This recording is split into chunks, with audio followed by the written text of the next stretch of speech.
everyone, and welcome to part 2 of turning my OCs into Pokemon trainers. In the first video here, I turned Gandalf, Hikaru, and Chica into Pokemon trainers and talked about, I guess, what they would be occupation-wise in the Pokeverse. What is that? Like an AU hypothetical or something? Anywho's, in this video, we are doing 3 more OCs, so I've got Angelique, Emilia, and Fox, formerly Naru, on the stand. So let's get into it, shall we? First off is Angelique.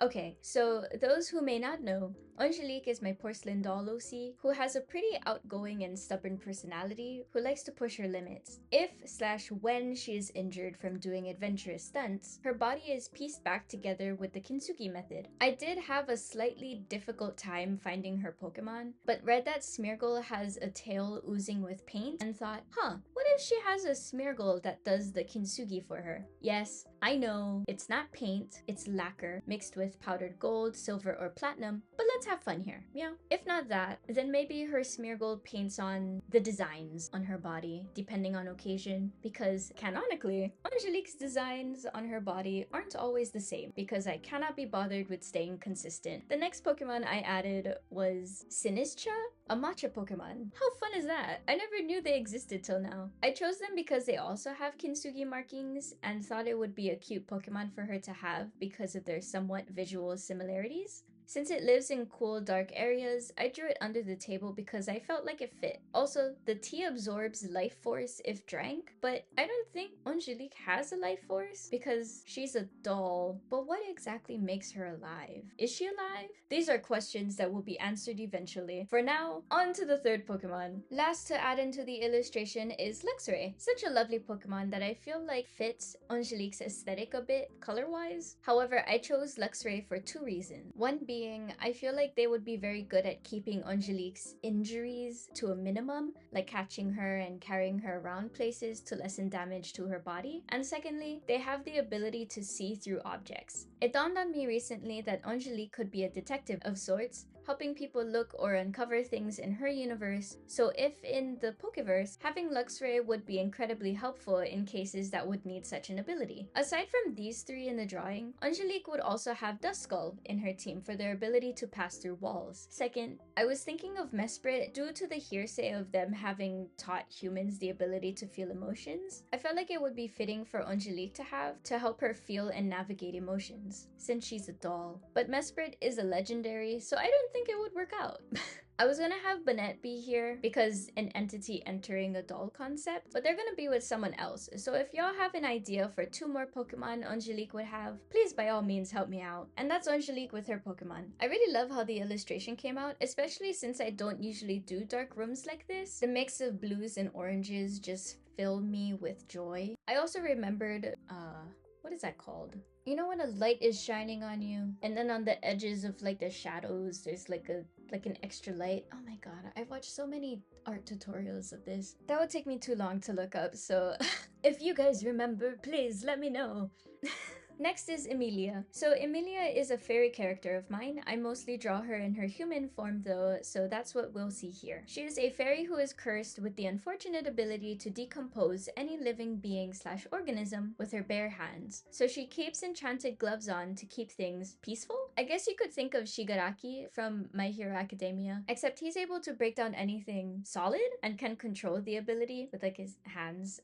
Whereas Emilia only breaks down things with like life. We can get into the depths of what that means, but for now, as a small example, let's just use anything with blood, right? So because of this curse, she was kicked out of Feyland and set off on a journey to find a cure on her own. She meets Angelique because of this, and that's why I gave Angelique the job of a detective to help solve this mystery. Or maybe there's a better type of person for that. I can't think of one at the moment, but if anyone has an idea, I'm all ears. Continuing on, Emilia keeps to herself. She is afraid of accidentally harming someone, so she doesn't interact too much with others and has a difficult time relaxing. So I've given her Sylveon to help soothe her anxiety and fears. I've given her Gardevoir to help with doing some things that may require extra physical help, like carrying stuff, assisting people instead of Emilia if they are in crowded spaces, and to also look into the future on Emilia's behalf. Emilia won't ask straight out of what's waiting for her in the future, but I feel like Gardevoir would try their best to keep Emilia as safe and comfortable as possible while she searches for a cure. Last of the 3 is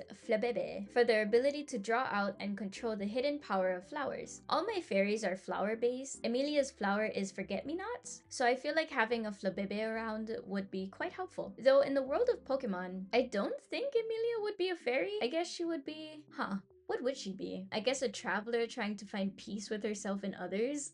Learning how to interact with people, mayhaps? Outside of these three, there would also be... How do you pronounce that? Mawile? I don't have a reason for this one. It just felt fitting because of its nature of being like a deceivable Pokemon, where it lures its prey with its non-threatening appearance, but is able to chomp on them with that big mouth. Since Emilia outwardly looks non-threatening, but has a curse that could easily turn you to dust, it felt fitting. Another would be Cutiefly, because of its bee-like properties, but also that it can detect aura of living things. I think that would be helpful, especially for Emilia's case, to ease her mind when she touches things without her gloves, if that ever happens. And lastly is, I think she would have a Togetic, since they can sense kindness in other people. I like to think, despite Emilia's disadvantage of the curse, she's a fairly kind-hearted person who truly doesn't wish to cause harm to others, so she tends to stay away from people and other living things, even though she lives in a forest. So that's them. This drawing came out really pretty, even though I do admit I went overboard with the sun rays. Lastly, we have Fox, formerly Naru. I renamed them because since I want to make a comic with my characters next year, I realized that 5 out of 9 of my characters for the universe have Japanese names, and I need to adjust that. Since my fantasy world is not set in this universe, it would be odd.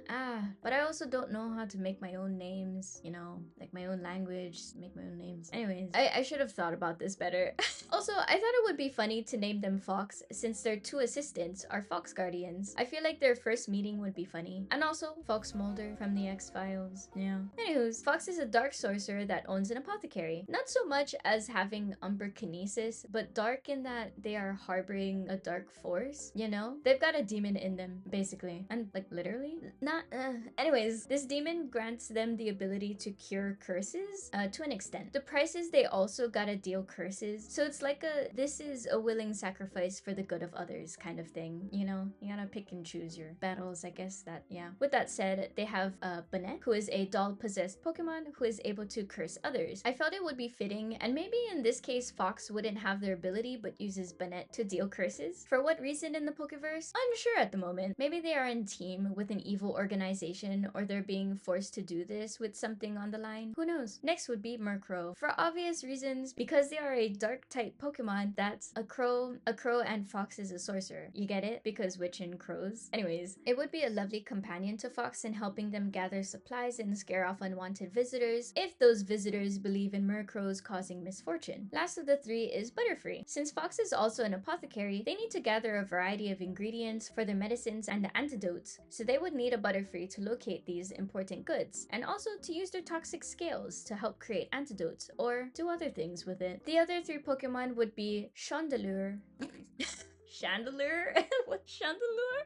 Not only for its light source, but for its flame's ability to burn spirits and hypnotize opponents. I feel this would be incredibly helpful for Fox in needing to curse people. Last 2 would be Shinotic, for its ability to take and give energy. I like to think this would be helpful for an apothecary or doctor of the sorts, like blood transfer or something, but with energy. Lastly would be a Swadloon, because they make nutrients that help foliage thrive. So yeah, this one was fun to draw, similar like the others, but to try and imagine the inside of the apothecary before I even designed it yet was a challenge. And here they are, 3 more of my OCs as Pokemon trainers or whatnot. I hope you enjoyed this part 2, and tell me, did you have a favorite? I know I haven't dove too deep into each character, but would you have given someone different Pokemon? Let me know down below if you want. Also, do y'all have OCs? What Pokemon would you give them? Do you want to chat about them? Chat about them, talk about them. Anyways, on another note, I have been experiencing the need for a break as of late, so there won't be a video next week so I can put a bit more focus into myself and organize priorities and stuff. But do not fret, I know exactly what video will be posted after my break, so stay tuned. Thank you for watching till the end, and have a beautiful day or night wherever you are. Goodbye!